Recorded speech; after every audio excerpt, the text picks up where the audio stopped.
Mr. President, Excellency, ladies and gentlemen, it's a great pleasure for me to address the 46th session of the United Nations Human Rights Council.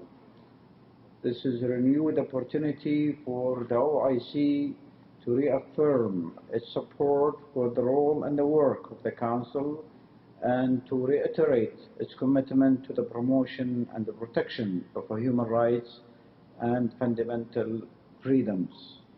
This session takes place at a time when the world is facing numerous challenges affecting peace, security, human rights, and development. The coronavirus has had a profound impact in all aspects of life, and especially in human rights. It has exacerbated social inequality and vulnerability.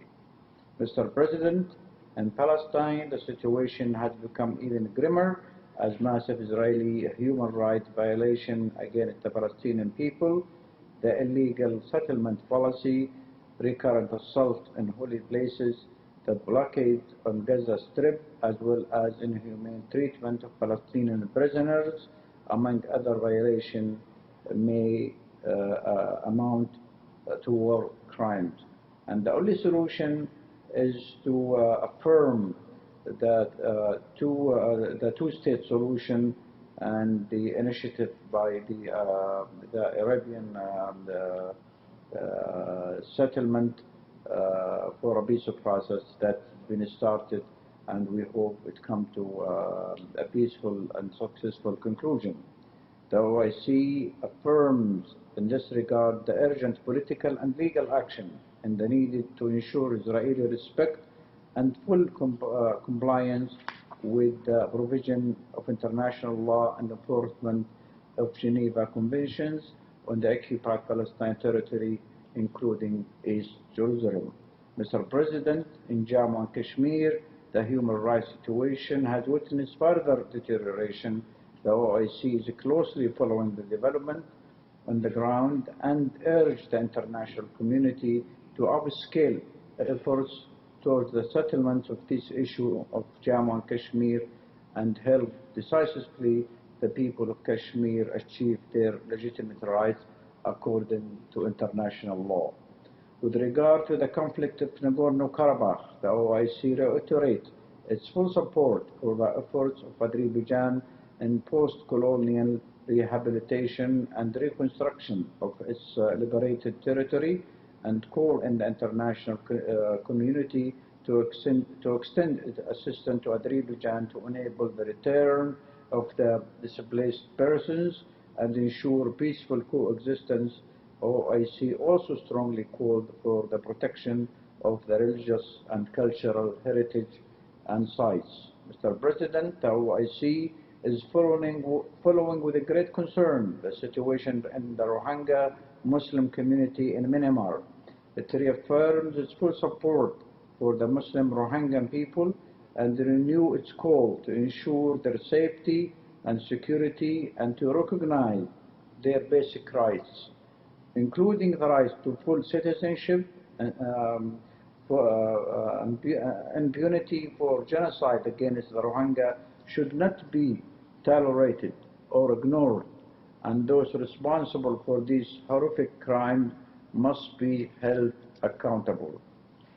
The OIC also keen on monitoring the situation of Muslim communities and non-OIC members.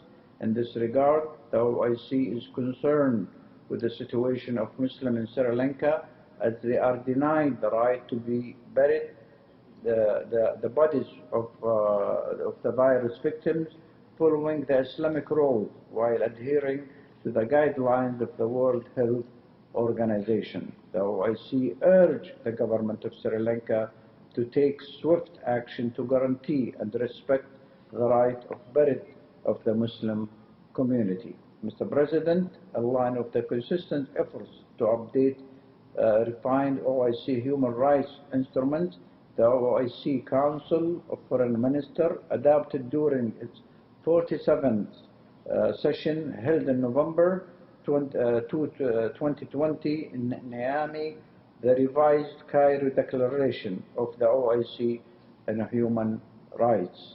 Regarding freedom of religion, OIC firmly supports international effort and the global policies geared toward fighting religious intolerance, stigmatization, discrimination, Islamophobia, incitement to violence, and violence against persons based on religious or belief, as underlined in the Human Rights Council Resolution number 1618 and 66167 of the UN General Assembly, both adopted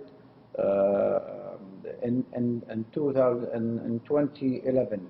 These resolutions provide the various substantive action to address the concern related to freedom of religion.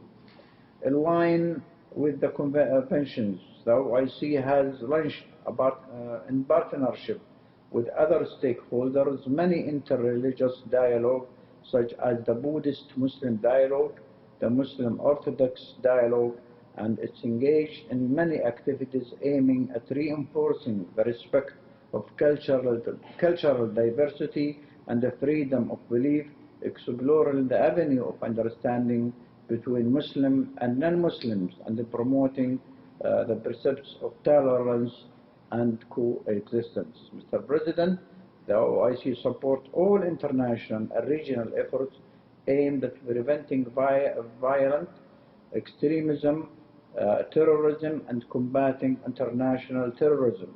In order to safeguard the global peace and security, it has consistently drawn the attention of member states and the international community to the urgent need to address the root causes and underlying factors of violent extremism and terrorism. The OIC will continue to utilize all platforms to promote pluralism, dialogue among culture and religion, as well as all respect for tolerance and integration to defeat the forces of bigotry and discrimination. The OIC has created the Voice of Wisdom Center to fight against extremism and terrorism. The center uses an innovative strategy through social media, conveying daily positive messages and topics of concern to the public, especially youth in all member states. I thank you for your kind attention.